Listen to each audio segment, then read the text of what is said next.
যুক্তরাষ্ট্র এবং বাংলাদেশ সহ বিশ্বের যে যেখান থেকে আজকে democracy and justice show with Shoaib Ahmed দেখছেন, আপনাদের সবাইকে স্বাগত জানিয়ে শুরু করছি আমাদের অনুষ্ঠান। সুপ্রিয় দর্শক, আমরা আজকে আমাদের অনুষ্ঠানটি একটু ভিন্নভাবে সাজিয়েছি। আজকে আমাদের জীবনের দুটি গুরুত্বপূর্ণ বিষয় নিয়ে আমি একজন প্রখ্যাত ইসলামী চিন্তাবিদ এবং আলেমের সাথে আলাপ করতে চাই। মাওলানা আবুল কালাম আজাদ, যিনি বাংলাদেশে ইসলামিক অনুষ্ঠান, টেলিভিশন ইসলামিক অনুষ্ঠানগুলোর অন্যতম পুরোধা এবং যার হাত ধরে বাংলাদেশে ইসলাম সম্পর্কে জিজ্ঞাসামূলক অনুষ্ঠানের সূচনা হয়েছিল, সেই মাওলানা আবুল কালাম আজাদ আজকে আমার ভার্চুয়াল স্টুডিওতে উপস্থিত হয়েছেন। মাওলানা আবুল কালাম আজাদ, আপনাকে স্বাগত জানাচ্ছি। আসসালামু আলাইকুম। ওয়ালাইকুম আসসালাম। জি, শুরুতেই মাওলানা আবুল কালাম আজাদ, আপনার কাছে আমি দুটি বিষয় জানতে চাই। তার প্রথম যে বিষয়টি, সেটি হচ্ছে বাংলাদেশে অত্যন্ত গুরুত্বপূর্ণ। আমরা জানি যে কিছুদিন আগে বাংলাদেশে অত্যন্ত আলোচিত শহীদ ওসমান হাদির হত্যাকাণ্ডের ঘটনাটি ঘটে। আমরা দেখতে পেয়েছি যে ওসমান হাদি আততায়ীর গুলিতে গুলিবিদ্ধ হন এবং কিছুদিন পরে সিঙ্গাপুরের একটি হসপিটালে উনি মারা যান। মাওলানা আজাদ, আপনার কাছে আমি যে বিষয়টি জানতে চাই সেটি হচ্ছে যে ইসলামের দৃষ্টিকোণ থেকে ওসমান হাদি উনি কি শহীদ হিসেবে বিবেচিত হবেন? হলে কেন হবেন, না হলে কেন হবেন না? আপনি যদি আমাদেরকে একটু বলতেন। ঠিক, আসলে শহীদ হিসেবে বিবেচিত হওয়ার কাজটি এই পৃথিবীর লোকদের উপর না, মানে তারা কোনো রায় দিতে পারে না। এই জন্য যে বিষয়টি অ্যাবসলিউটলি আল্লাহ রাব্বুল আলামিনের হাতে। আল্লাহ তাআলা শাহাদাতের দরজা তাকে দেবেন এবং আমরা আল্লাহর রহমতের প্রতি এই আশা রাখি। এবং তিনি যে ভালো মানুষ ছিলেন এর সাক্ষী দিয়েছে দেশের অগণিত মানুষ, হাজার হাজার, লাখ লাখ, কোটি কোটি মানুষ এই সাক্ষী দিয়েছে। সুতরাং তিনি যে শাহাদাতের মর্যাদা পাবেন এ ব্যাপারে আমরা আল্লাহর রহমতের প্রতি অবশ্যই আশা রাখি, তিনি শাহাদাতের মর্যাদা পাবেন। তবে যেহেতু বিষয়টি সম্পূর্ণ আল্লাহর হাতে, তিনি অনেক সময় শাহাদাতের মর্যাদা দিয়ে থাকেন, আবার কখনো এক্সেপশনালি দেখা যায় যে শাহাদাতের মর্যাদা পান না কেউ কেউ। এমনকি শহীদকেও কিয়ামতের দিন আল্লাহ তাআলা হাজির করবেন এবং শহীদ বলবে যে আমি তো তোমার রাস্তায় শহীদ হয়েছি এবং আমার জীবন পর্যন্ত দিয়ে দিয়েছি। তো তখন আল্লাহ বলবেন যে তুমি দিয়েছো ঠিকই, কিন্তু তোমার নিয়ত ছিল যে মানুষেরা তোমাকে বীর বলুক অথবা তোমাকে বাহাদুর বলুক, একটা দুনিয়াবি সুনামের আশায় তুমি এটি করেছিলে, সে সুনাম তুমি পেয়ে গেছো, এখন তোমার পরিণতি হচ্ছে জাহান্নাম। এ ধরনের কথাও কোন শহীদকে বলা হবে বিশেষ অবস্থায়, এবং এভাবে আলেমকেও নেওয়া হবে।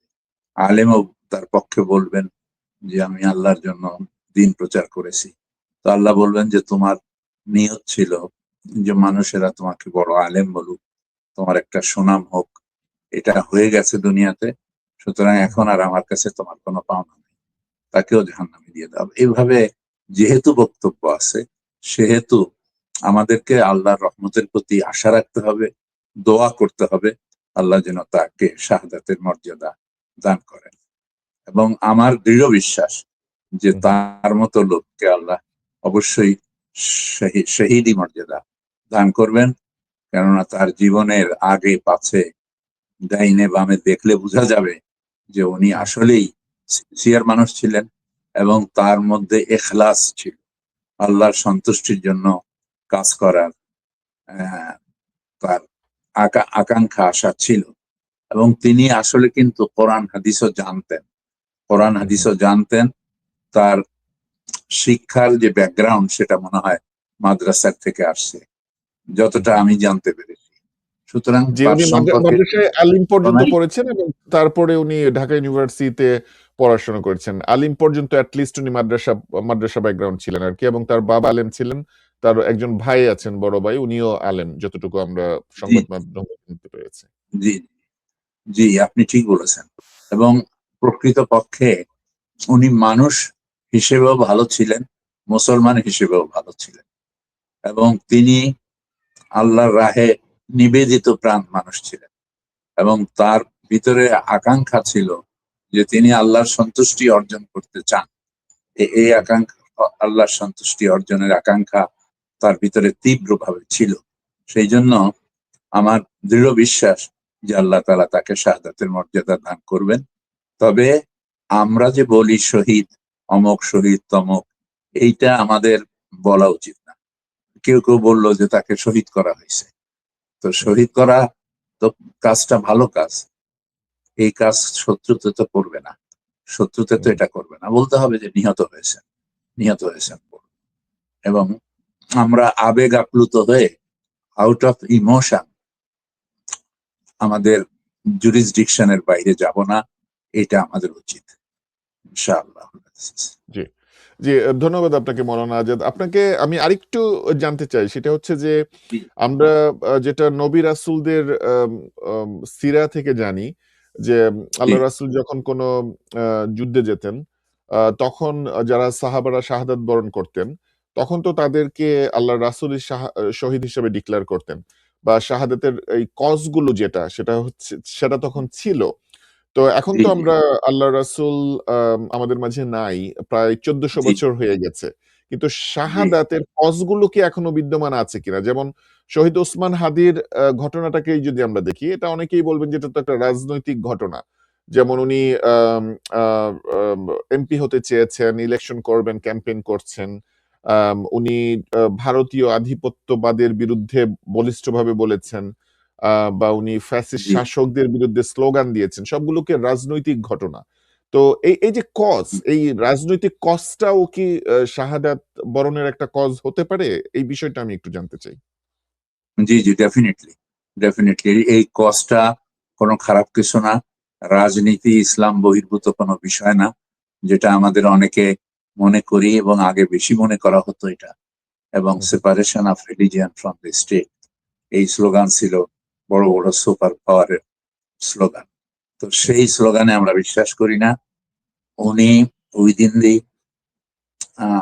উনি ইসলামের আওতার ভেতরে থেকেই এইসব কাজ করেছেন।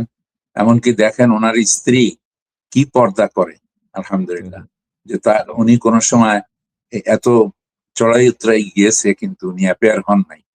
এবং এটা নিশ্চয়ই ওসমান হাদি সাহেবের ইচ্ছা ছিল না যে তার স্ত্রী মানুষের সামনে আসুক বা পর্দা নষ্ট হোক, এই বিষয়টি উনি চাইতেন না।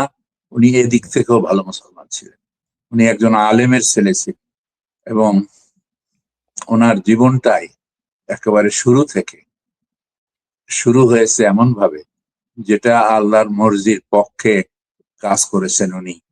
তার দ্বারা প্রমাণিত হয় যে তিনি আল্লাহ বিশ্বাসী ছিলেন এবং তিনি পাবেন। কিন্তু আমি আবারও বলি যে আমাদের এই অধিকার নেই, রাসূলুল্লাহ সাল্লাল্লাহু আলাইহি ওয়াসাল্লামের অধিকার ছিল।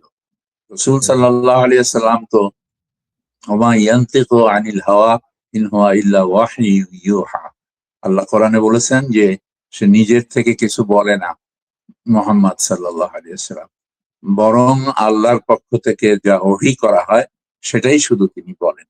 ওহী দুই রকম আছে, একটা ওহীকে বলা হয় ওহী মাতলু। ওহী মাতলু মানে হলো যে ওহী নামাজের মধ্যে তেলাওয়াত করা হয়, যেমন কোরআন মজিদ।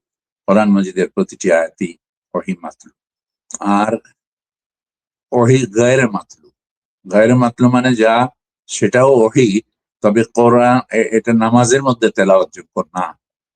এই কোরআনের বাইরেও আল্লাহ তাআলা রাসূলুল্লাহ সাল্লাল্লাহু আলাইহি ওয়াসাল্লামকে ওহী দিতেন। সেই জন্য তার সমস্ত অধিকার ছিল যে তিনি কাউকে শহীদ বলবেন, এটা তিনি বলতে পারতেন। তার অথরিটি ছিল, এটা আল্লাহর পক্ষ থেকে দেওয়া অধিকারের বলেই তিনি এটা বলতে পারতেন। কিন্তু we are not in that position, আমরা কিন্তু সে অবস্থায় না।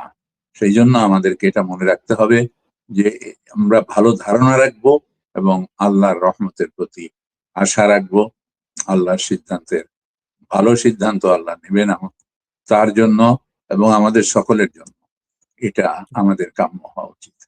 আর ওনার আব্বার নাম ছিল হাদি, আসলে ওনার আব্বার নাম ছিল হাদি, এই জন্য ওসমান বিন হাদি ওনার নাম ছিল পুরা, কিন্তু এটা ওসমান হাদি বলা হতো আর কি।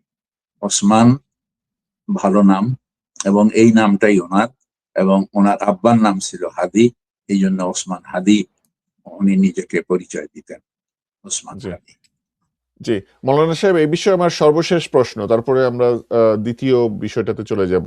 সেটি হচ্ছে যে আমরা আরেকটি যেটি বিষয় সিরার মাধ্যমে জানি, সেটি হচ্ছে যে আল্লাহ রাসূলের সময়ে যারা শহীদ হতেন সাহাবারা, তাদেরকে শহীদদেরকে একটা বিশেষভাবে দাফন কাফনের ব্যবস্থা করা হতো। এর মধ্যে একটি হচ্ছে, আমি যতটুকু জানি, যে তাদেরকে গোসল দেয়া হতো না, তারা যেন সেই রক্ত মাখা অবস্থাতেই পরকালে উত্থিত হয় আর কি, পুনরুত্থানের সময়।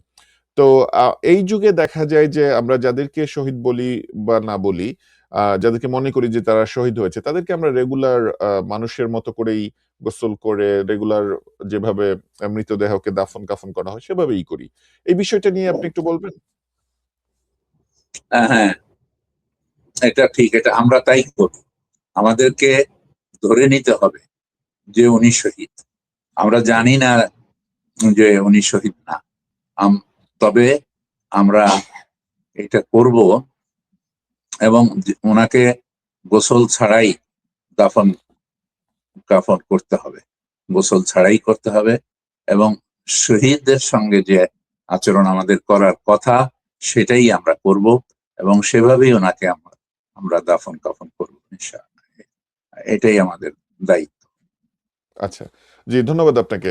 আহ, আহ, মৌলানা আবুল কালাম আজাদ, আমি দ্বিতীয় যে বিষয়টা আপনার কাছে জানতে চাই সেটি হচ্ছে যে আম, আম, আপনি জানেন এবং দর্শকরা হয়তো বা অনেকে জানেন না, আমি একটু আলোচনার সুবিধার্থে বলে রাখি যে গত কয়েক মাস আগে আমি এবং আমার পরিবার ব্যক্তিগতভাবে একটি সড়ক দুর্ঘটনার সম্মুখীন হই। আমার যে মেয়ে, সে মারাত্মকভাবে আহত হয়। তখন আমি আপনার কাছ থেকে, আমি খুব সৌভাগ্যবান যে আপনার সাথে আমার পরিচয় থাকার কারণে আপনার কাছ থেকে আমি অনেক ভালো অ্যাডভাইস পাই। কিন্তু ডেফিনেটলি এটা একটা টাফ টাইম এবং ইমান আকিদার জন্য একটা টাফ টাইম। বারবার যেটা আমার মনে হয়, বা আমি সহ যারা আমরা বিপদে পড়ি সবারই মনে হয় যে আল্লাহ কেন আমাকে বিপদে ফেললো। আল্লাহ আল্লাহ যদি মানুষকে বা তার বান্দাদেরকে এত ভালোবাসেন, তাহলে বিপদ আপদ কেন দেন? তো আপনার কাছে আমি এই বিষয়টাই এখন আবার একটু জানতে চাই, আপনি যদি আমার দর্শকদের উদ্দেশ্যে বলতেন যে আল্লাহ পাক যদি বারবার যেটা কোরআন হাদিসে এসেছে যে আল্লাহ পাকের রহমত অনেক বড়, উনি তার বান্দাদেরকে ভালোবাসেন, মানুষকে উনি ভালোবেসে সৃষ্টি করেছেন, এই বিষয়গুলো যদি সত্যই হয়, তাহলে পরে এই যে মানুষের উপর অবর্ণনীয় দুঃখ কষ্ট, রোগ ব্যাধি, সড়ক দুর্ঘটনা, প্রাকৃতিক দুর্যোগ, আমরা একটু আগে ওসমান হাদির কথা বলছিলাম, অকালে প্রাণ চলে যাওয়া, আহ, এই যত দুঃখ কষ্ট জগতে আছে, আল্লাহ পাক যদি মানুষকে ভালোই বাসেন, এই দুঃখ কষ্টগুলো কেন দেন? ইসলাম কি বলে এটা নিয়ে? জি, ইসলামে বলা হয়েছে যে আল্লাহ যাকে ভালোবাসেন তাকে আল্লাহ তাআলা দ্বীনের ইলম দান করেন। এটা যেমন আছে, এটাও আছে যে আল্লাহ ভালোবাসেন তাকে আল্লাহ বিপদ আপদ দেন, পরীক্ষা করার জন্য দেন, যে সে কি সবর করতে পারে কিনা।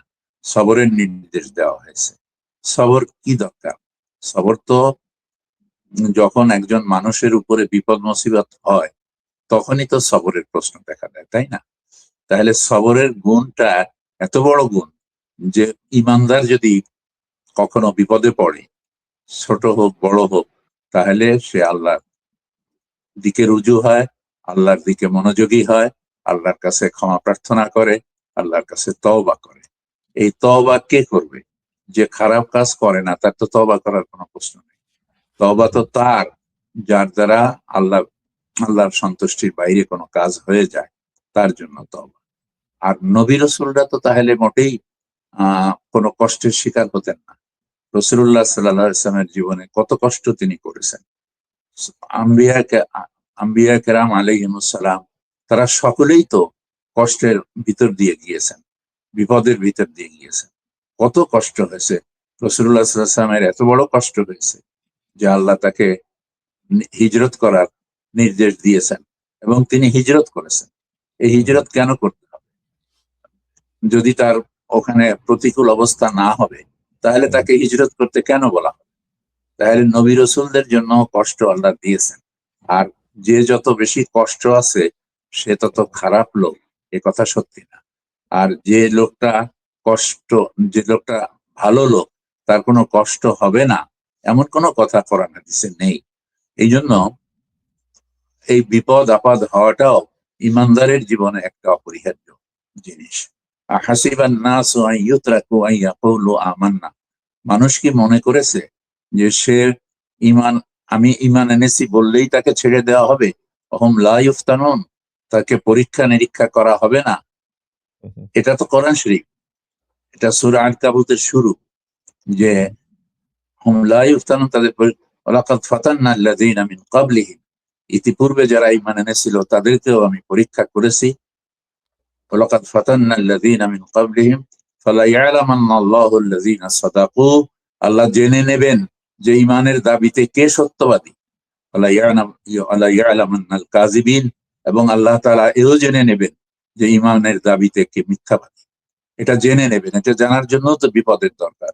বিপদ দেখলে সে কি আল্লাহকে ছেড়ে দেয় কিনা, এটা আল্লাহ দেখতে চান।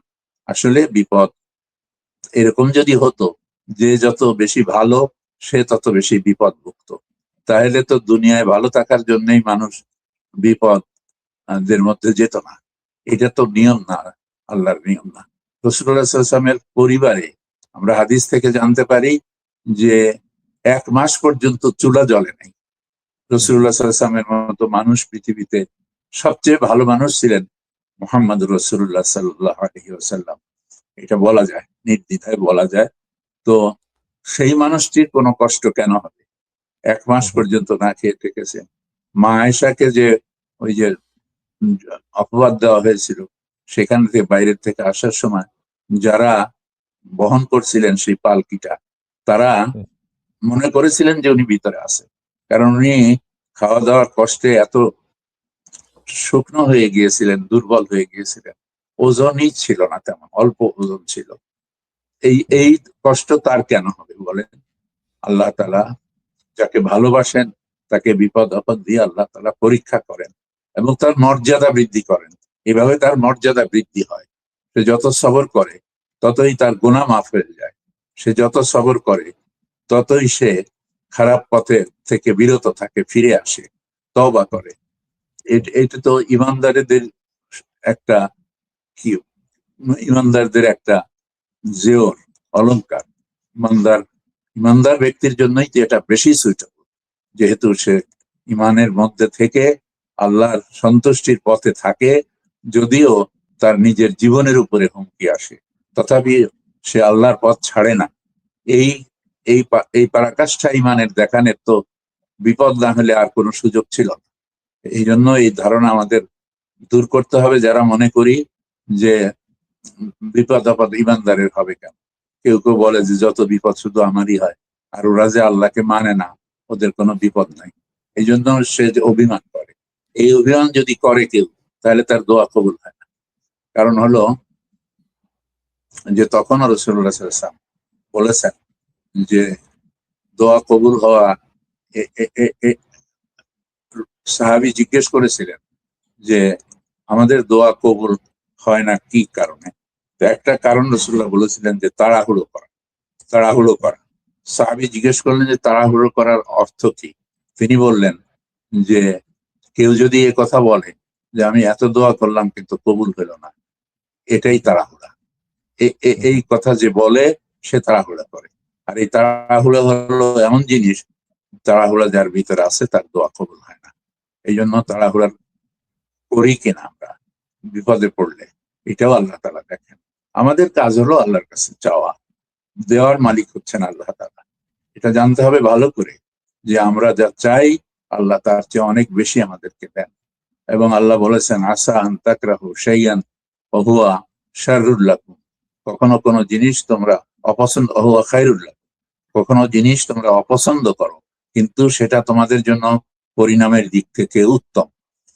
ওয়া আসা আন তুহিব্বু শাইআন, কখনো কোনো জিনিসকে তোমরা পছন্দ করো, ওয়া হুয়া শাররুল লাকুম, সেটা তোমাদের জন্য ক্ষতিকর। আল্লাহু ইয়ালামু ওয়া আনতুম লা তা'লামুন, আল্লাহ জানেন এবং তোমরা জানো না। ইন্না মা'আল উসরি ইউসরা, অন্য আয়াতে আল্লাহ বলছেন যে বিপদের পরেই, এই কষ্টের পরেই শান্তি আছে এবং কাঠিন্যের পরেই সহজ অবস্থা তোমাদেরকে আল্লাহ তাআলা দান করবেন। সুতরাং এই ধারণা ইমানদারকে অবশ্যই রাখতে হবে যে ইমানদার হইলে কোনো বিপদ হবে না, এই ধারণা রাখা যাবে না। বরং বুঝতে হবে যে ইমানদারের বিপদ আল্লাহ তাআলা দেন তাকে পরীক্ষা করার জন্য, তাকে সবর করতে হবে এবং আল্লাহর রহমতের আশা রাখতে হবে। জি, ধন্যবাদ আপনাকে। আমি আমেরিকাতে একজন মুসলিম স্কলার আছেন, ওমর সোলাইমান। আপনি সম্ভবত তাকে চিনবেন বা নাম শুনেছেন। ওনার আমি একটা লেকচার শুনছিলাম এই দুঃখ কষ্ট নিয়ে, এবং উনি একটা কথা বলছিলেন যে আল্লাহ পাক মানুষকে বিপদ আপদ দেন বা মুমিনদেরকে বিপদ আপদ দেন তার মর্যাদা বৃদ্ধির জন্য, যে মর্যাদাটা সে তার এই ইবাদত বন্দিগির মাধ্যমে অর্জন করতে পারবে না, কিন্তু আল্লাহ চান তাকে সেই মর্যাদা দেওয়ার জন্য, এই জন্য তাকে বিপদ আপদ দেন এবং এই বিপদ আপদের মাধ্যমে তাকে সেই মর্যাদায় নিয়ে যান। এই বিষয়টা কি ঠিক আছে? আম, একদম ঠিক আছে, একদম ঠিক আছে, এটা ঠিক আছে, জি। ঠিক কথাই আহ, বলেছেন। জি। তাহলে পরে মুসলমান হিসাবে বা মুমিন হিসাবে আমরা যখন দেখবো যে আমি একটা বিপদের মধ্যে পড়েছি, আমার চাকরি চলে গিয়েছে বা আমি অ্যাক্সিডেন্টের মধ্যে পড়েছি বা আমি অসুস্থ হয়ে গেছি, আমার পরিবারের কেউ একজন মারা গিয়েছে বা ইত্যাদি ইত্যাদি, যে কোনো বিপদ আমরা যখন দেখবো মুসলিম হিসাবে আমরা কি করব? একটা হচ্ছে ধৈর্য ধারণ করা বা নিজেদেরকে, আমার পার্সপেক্টিভটা মুমিন হিসাবে কি হবে? আপনি যা বললেন, এখন এটাকে আমি অ্যাকশন আইটেমে কিভাবে পরিণত করব? আমি কি করব? ইমিডিয়েটলি আমি কি করব যখন আমি একটা বিপদের ওভারকাম করার চেষ্টা করতে হবে। আমি বিপদ মুক্ত হতে পারি কিভাবে, সেই জন্য যত বৈধ পন্থা আছে, উপায় আছে, নিতে হবে, চেষ্টা করতে হবে। চেষ্টা করতে কোনো বাধা নেই। বিপদ চাওয়াও যাবে না আল্লাহর কাছে।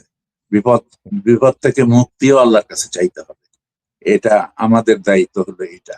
এবং আপনি জানেন সূরা দোহা আছে কোরআন শরীফের 30তম পারায়, ওয়াদ-দুহা ওয়াল-লাইলি ইযা সাজা মা ওয়াদ্দাআকা রাব্বুকা ওয়া মা ক্বালা। যে আল্লাহ, তোমার আল্লাহ তোমাকে ভুলে যাননি। কিছুদিন ওহি আসতেছিল না, রাসূলুল্লাহ সাল্লাল্লাহু আলাইহি ওয়াসাল্লাম পেরেশান হয়ে গেলেন যে তাহলে কি কাফেররা বললো যে মোহাম্মদের খোদা মোহাম্মদকে ত্যাগ করছে, এই ধরনের কথাবার্তা বলতে লাগলো। খুব কষ্ট লাগতো সে কথা শুনে রাসূলুল্লাহ সাল্লাল্লাহু আলাইহি ওয়াসাল্লাম। তখন আল্লাহ বললেন যে না না, তোমার আল্লাহ তোমাকে ভুলে যায়নি, তোমাকে ছেড়েও যাননি। ওয়াদ-দুহা ওয়াল-লাইলি ইযা সাজা মা ওয়াদ্দাআকা রাব্বুকা ওয়া মা ক্বালা ওয়ালাল আখিরাতু খায়রুল লাকা মিনাল উলা। তোমার পরবর্তী সময় তোমার আগের সময়ের চেয়ে উত্তম হবে। ওয়ালাল আখিরাতু খায়রুল লাকা মিনাল উলা ওয়ালা সাওফা ইউতিকা রাব্বুকা ফাতারদা। শিগগিরই তোমার আল্লাহ তোমাকে দেবেন এই পরিমাণ যে তুমি খুশি হয়ে যাবা। ওয়ালা সাওফা ইউতিকা রাব্বুকা ফাতারদা। আলাম ইয়াজিদকা ইয়াতীমান, তুমি এতিম ছিলে না? আলাম ইয়াজিদকা ইয়াতীমান, তুমি কি এতিম ছিলে না? ফাআওয়া, তোমাকে আল্লাহ সেই এতিম অবস্থায় আশ্রয় দেয়নি? এটা আল্লাহ বলছেন। আলাম ইয়াজিদকা ইয়াতীমান ফাআওয়া ওয়াজাদাকা দাল্লান, তুমি তো হেদায়েতের বাইরে ছিলে, সে আল্লাহ তোমাকে হেদায়েত দান করেননি। ওয়াজাদাকা আইলান ফাআগনা, তুমি তো খুব কষ্টে ছিলে, দরিদ্র ছিলে, তোমার অবস্থা আল্লাহ তাআলা পরিবর্তন করে দিয়ে সচ্ছলতা তোমাকে দান করেননি। এটা আল্লাহ জিজ্ঞেস করেছেন এখানে। তাতে বোঝা যায় যে মুহাম্মদ সাল্লাল্লাহু আলাইহি ওয়াসাল্লামও কখনো কখনো কষ্ট পেতেন, কিন্তু আল্লাহ তাকে সান্ত্বনা দিয়েছেন। আর ওই সান্ত্বনা শুধু রাসূলুল্লাহ সাল্লাল্লাহু আলাইহি ওয়াসাল্লামের জন্য নয়, ওই কথাগুলো আমাদের সকল ইমানদারের উপর প্রযোজ্য, এই কথাগুলো। জি। বা আমি আমার সর্বশেষ প্রশ্ন এই বিষয়ে করে আলোচনা আজকে মতো শেষ করছি। সেটা হচ্ছে যে আমরা অনেক সময় দেখতে পাই যে যখন আমাদের উপর বিপদ-আপদ আসে তখন আমরা খুব আম আ আল্লাহ ভক্ত হয়ে যাই। তখন আমরা খুব নামাজ কালাম পড়ি, শুরু করি, সবকিছু তখন করি।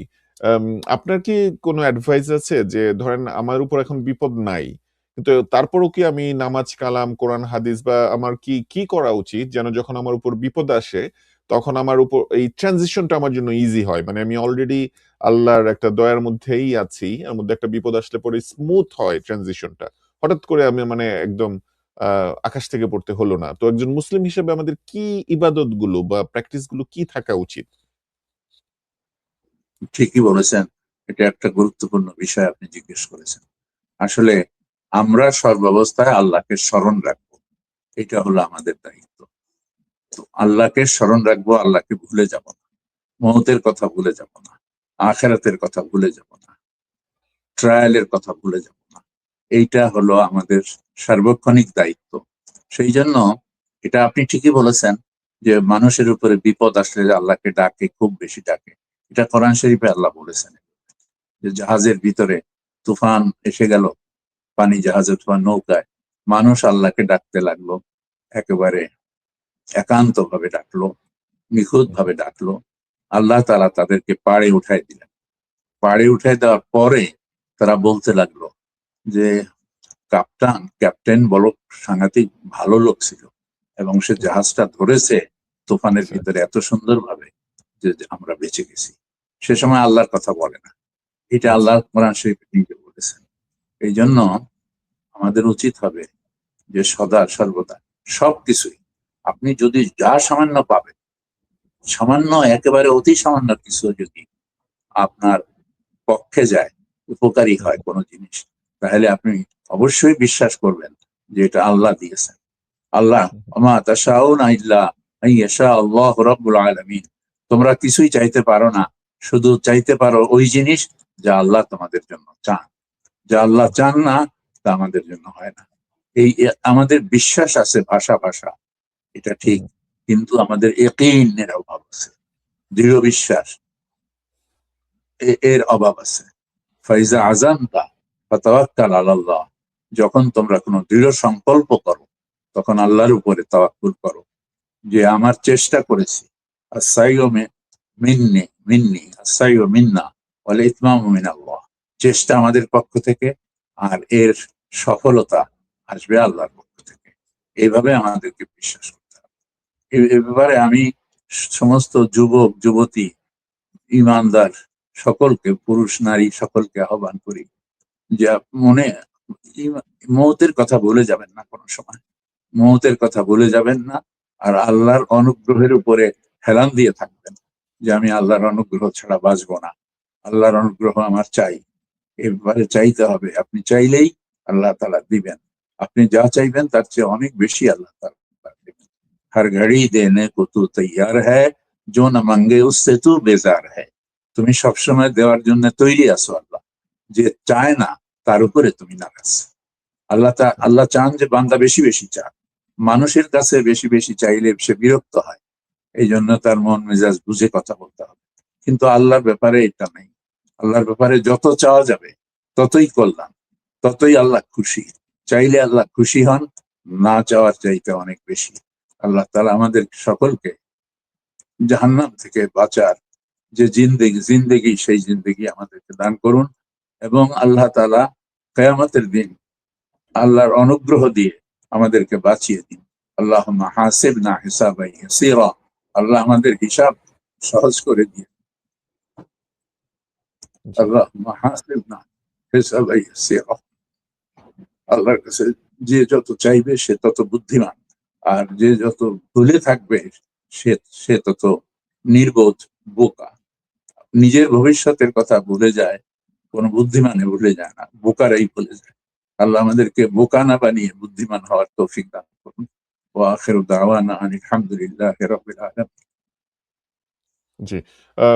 আল্লাহ আমাদের সবাইকে আ আ তার যেই ক্ষমা এবং তার আল্লাহ পাক যেভাবে চান আমরা মানুষ হিসেবে, মুসলিম হিসেবে জীবনযাপন করলে পরে আল্লাহ পাক সন্তুষ্ট হন, সেভাবে জীবনযাপন করার তৌফিক দান করুক। এবং আ সে ওই শুভকামনা এবং ওই দোয়া নিয়ে আজকের আলোচনা এখানেই শেষ করছি। মাওলানা আবুল কালাম আজাদ, আপনার মূল্যবান সময়ের জন্য অনেক, অনেক কৃতজ্ঞতা এবং শুকরিয়া। আসসালামু আলাইকুম। জাযাকাল্লাহ। ওয়া আলাইকুম আসসালাম ওয়া রাহমাতুল্লাহ।